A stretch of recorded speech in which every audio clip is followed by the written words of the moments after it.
There's a graveyard down past the Ottawa House. Yes, yes. The first settler that came to Parrsboro Island, that came over this side, the first permanent settler that came over this side, he come over to run a ferry back and forth because the British soldiers had to get from Halifax up to Fort Beausejour. In those days, soldiers only signed on for 6 months. So there was always some, finishing their enlistment and traveling back and forth. So it was too expensive to take them all the way around from Halifax, especially in small lots, and too uncertain to hire ships. So they wanted to get a ferry, and they also wanted settlers to come across here. Well, the land here was a lot poorer than it was in other places, so they didn't have much help.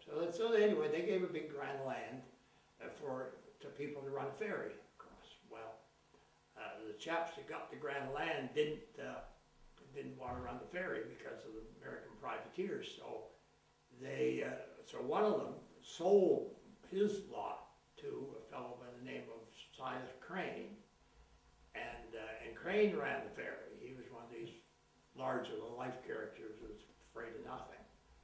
And but the ferries couldn't travel more or less all the time because of the wind and the weather and all this sort of stuff. So sometimes people would be stuck here for 2 or 3 days waiting for a ferry. So they needed lodging, and they thought it would be a good chance to have a store here, and maybe they could sell stuff to the soldiers and the people traveling back and forth across. So this chap, his son-in-law, or brother-in-law, this ferry captain's brother-in-law, he was a merchant, and he came over. They started the store here, and then he moved over, and for quite a few years he was the leading citizen in the town. But he was a Methodist. He wasn't an Anglican. So when he died, he was buried in his own graveyard. That was his graveyard down there. That's where he was buried. Oh, okay. And there was other people buried there too, but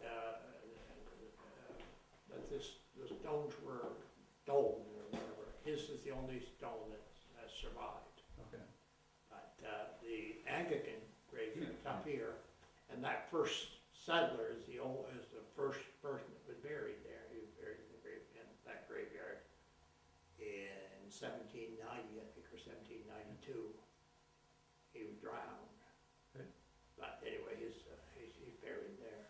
There was a story of pirates buried across the road? Well, they were privateers. Uh-huh.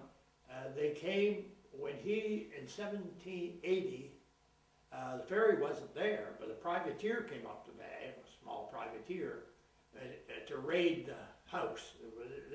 When they raided the house, they took everything. They took the curtains off the windows, they took the needles and thread, they took everything that they could sell, like basically at a yard sale. And they were busy stripping the house, but what they didn't realize that there were some soldiers there waiting for the ferry. So the soldiers, Lieutenant Wheaton he'd be a distant relative of Bill Wheaton's. But anyway, so they interfered, and there was a battle, and 3 of them were killed. The leader and 2 of his men were killed. And there's this sort of I should say dispute, but a disagreement of whether they were buried in the same graveyard with James Shannon, or whether they were buried down on the marsh, at the edge of the marsh, below where the cottages are. Okay. So nobody's too sure where they are buried. Oh, okay. But yeah, that would be the chapter. Yeah, I read the story. I was pretty interested in that. Yeah. It makes it sound like it's across the road from Shannon's. Yeah, well, see, Shannon, these people probably knew Shannon because he was in business in Machias, Maine, and that was where they come from.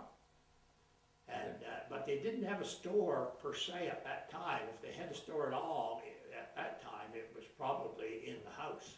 Yeah. They built the house in 1777. They moved in the spring of 1778. Yeah. And so that's when that was the first house on this shore, or the first permanent